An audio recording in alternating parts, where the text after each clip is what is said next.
प्रेमी सज्जनों, आज हमारे समाज में इस नशे रूपी बीमारी ने न जाने कितने ही घरों को बर्बाद कर दिया है। एक औरत अपने नशेबाज पति की करतूतें और उससे होने वाले नुकसान की बातें अपनी एक सहेली को बता रही है। आइए सुनिए भला किस तरह बता रही है।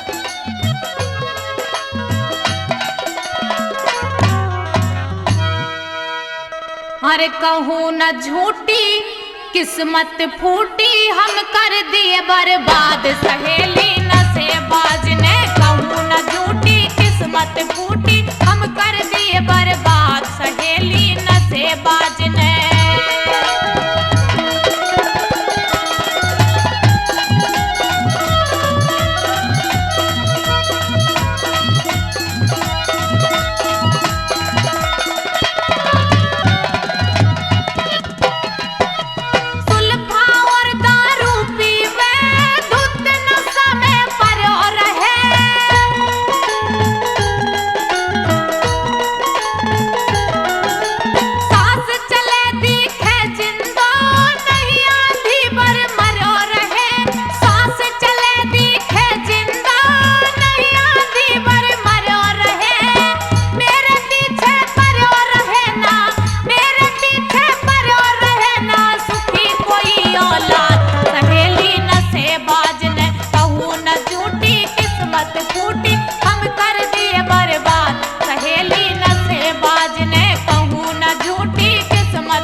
फूटी हम कर दिए बर्बाद। सहेली न से बाज ने कहूँ न झूठी किस्मत फूटी हम कर दिए बर्बाद।